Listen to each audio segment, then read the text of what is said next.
Ele já disputou 55 concursos, foi aprovado em 32 e hoje é servidor público do TRE do Rio de Janeiro, mas nem por isso parou de estudar. Beto Flesch se prepara há 8 anos, desde que decidiu fechar as portas de sua empresa e buscar sua estabilidade profissional. Então, Beto, de onde surgiu a coragem para mudar de vida radicalmente e dedicar-se somente aos estudos?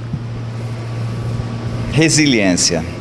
Depois de 17 anos matando um leão por dia, eu simplesmente resolvi mudar de vida. Cansei e fui buscar no concurso público a estabilidade.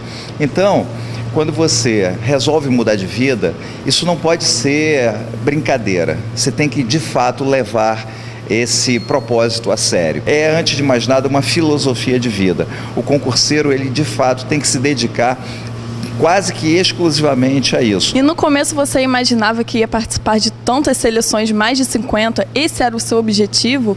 Ou pelo menos passar em um e aí ir garantindo sua estabilidade, não tantos como você participou? Depois de um tempo fazendo vários concursos públicos e sendo aprovado, você ganha autoconfiança. Então, tem gente que passa no primeiro e está tão desesperado que acaba tomando logo posse e acaba comprometendo o tempo da sua vida diária para estudar para um concurso melhor. E como eu tinha uma certa tranquilidade nesse sentido, haja vista ter comprometido tudo, né?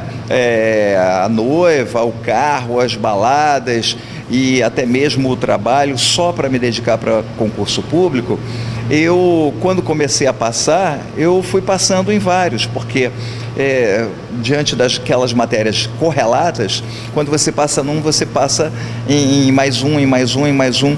Então eu falei, para que eu vou sair correndo e tomar posse se eu estou fazendo isso tudo de uma forma estratégica? Hoje eu sou servidor público federal, sou estável, já estou no 6º ano, mas eu precisava de mais um diploma. Então foi aí que eu fui buscar o diploma da minha vida para conseguir chegar no tal concurso área fim ou o concurso ideal. É assim que funciona. E como era a sua vida acadêmica? Você era estudioso também? Não, sempre fui um estudante que, claro, me dedicava e tal, mas nunca fui gênio. Aliás, concurso público, é bom que seja dito, não é para inteligentes, não é para gênios, é para quem tem determinação. Qualquer um pode passar. Se até eu passei em 32 concursos, qualquer um pode passar.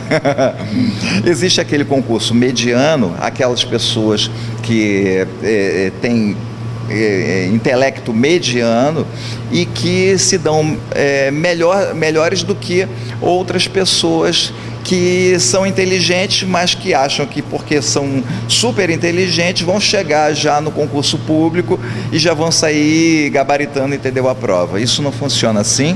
Você tem que conhecer profundamente a banca que vai realizar aquele concurso, que vai aplicar aquelas questões, porque é uma diferença muito grande de uma banca para outra banca. Há uma diferença muito grande do CESP para a Fundação Carlos Chagas, para a Sesgran Rio, para a NCE, para o UGF, a Gama Filho, ou a Universidade Getúlio Vargas e vai por aí. Então essas bancas, elas têm cada uma característica própria de formular as questões. E são as chamadas pegadinhas. Umas preferem texto de lei, o tal do Ctrl+C, Ctrl+V, mudando uma ou outra palavra para fazer o candidato cair, ou então a característica básica do CESP, que lida muito com a questão inteligente, né? Muitas vezes colocando de trás para frente ou através da inferência. Ela não diz exatamente no texto da lei o que ela quer, mas ela faz, ela cobra do candidato a resposta de uma outra forma, que não exatamente o texto de lei. E aí não tem jeito, você tem que conhecer, porque se você só decorar, existem bancas que têm mais essa característica, que com a decoreba, mesmo que você não entenda, não compreenda o que está sendo perguntado no enunciado da questão, você consegue resolver a questão, porque decorou aquele artigo daquela lei. E aí você, opa, tem alguma coisa aqui diferente, essa palavra não estava aqui, eu lembro. E aí você consegue, dentre aquelas opções, A, B, C, D, E, a resolver a questão. Eu, particularmente, já prefiro a questão inteligente, porque eu, como me aprofundo no conhecimento, eu preciso compreender o que aquele artigo está falando. Eu faço, então, um estudo exegético daquele artigo, palavra por palavra, frase. Às vezes uma vírgula te derruba, muda completamente o sentido, e aí você consegue responder a questão pela interpretação e não pela decoreba. A decoreba é importante, existem métodos mnemônicos, inclusive, para você, associativos, que te ajudam, entendeu, a recuperar, a pensar o conhecimento armazenado em sala de aula ou através de vídeos, aulas, mas a interpretação, você compreendendo, você de fato entendeu isso bem. Por isso que eu adoro fazer provas do CESP. Eu já fiz provas, inclusive, para o CESP, que é a Universidade de Brasília, que é aquela história do certo e errado, né? Pelo bom senso. Com bom senso, se você tiver a base do conhecimento, você consegue realizar e acertar uma questão do CESP, por exemplo. E as pessoas ficam morrendo de medo do CESP, porque se certo ou errado, 50% de chance de acertar contra 50% de chance de errar. Ora, se você tiver um pouquinho de conhecimento sobre aquela matéria que aquele enunciado da questão está perguntando, as tuas chances de acertar já aumentam de 50% para 60% para 70%. E você ainda tem aí a opção do chute, né? Onde, se você errar, você perdia 1%. Uma questão errada, eles tomavam uma questão certa sua. Mas a pessoa, entendeu, estava deixando muito em branco. Então, ultimamente, nos últimos editais, eles já mudaram esse critério. Se liga, eles estão tirando, ao invés de uma questão, estão tirando, que corresponderia a 1 ponto, eles estão tirando só meio ponto. Ou seja, eles estão induzindo, forçando você a chutar e não a deixar a questão em branco. Então o CESP é interessante por isso, porque você ainda pode deixar a questão em branco se você de fato não souber absolutamente nada sobre aquele tema que está sendo perguntado na questão, você simplesmente deixa em branco. Se você tenha uma dúvida, responda a questão, porque no máximo você vai perder ali meio ponto. E as suas chances aumentam muito, de 50% para 60% para 70%, contra 30% de chance de você errar. Ao passo que, se você tiver A, B, C, D, E, são 5 alternativas numa questão. Ora, são 20% cada alternativa, 20, 20, 20, 20, forma 100%. Só tem uma certa. Bom, então você tem 20% de chance apenas de acertar contra 80% de chance de errar. Então veja, se você souber, você marca, mas se você não souber, você também é obrigado, entendeu, a marcar, porque você não tem a chance de deixar a questão em branco. Então você vai ter 80% de chance, entendeu, de errar contra 20% de acertar. Não tem jeito. A questão de ABCDE você tem que conhecer mesmo, entendeu, ali todos os artigos da lei, o que está sendo perguntado, entendeu? Então é muito melhor o certo e errado do que o ABCDE. Por isso, o CESP não deve ser considerado um bicho-papão, ele deve ser considerado a melhor forma de cobrar de um candidato. Por que você escolheu, então, o TRE para trabalhar? Bom, o meu concurso ideal é ser procurador da República. Concurso fim, concursos na área jurídica.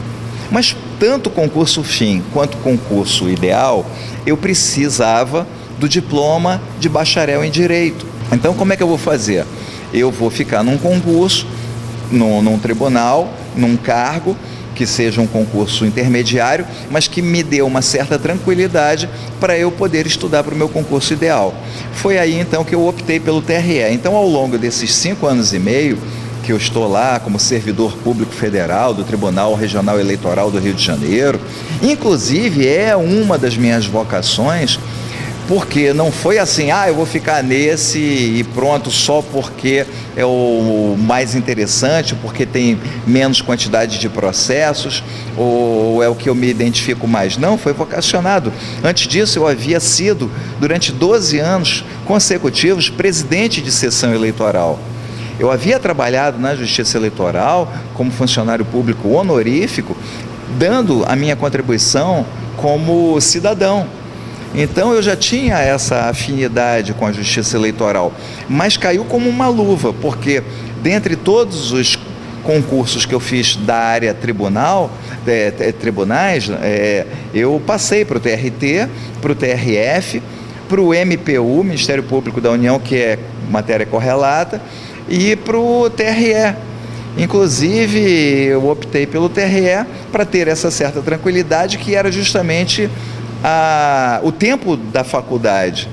Então agora, colando grau e com o diploma de bacharel, eu só vou fazer concursos na área jurídica. E assim, certamente você é um exemplo para muitos concurseiros. Você costuma ajudar os seus colegas de classe ou concurseiros que você conhece? Sim, muita gente me pergunta o que eu como durante o dia, o que eu faço, que filme que eu gosto de ver. Pessoal, leia jornal diariamente, mantenha-se sempre informado.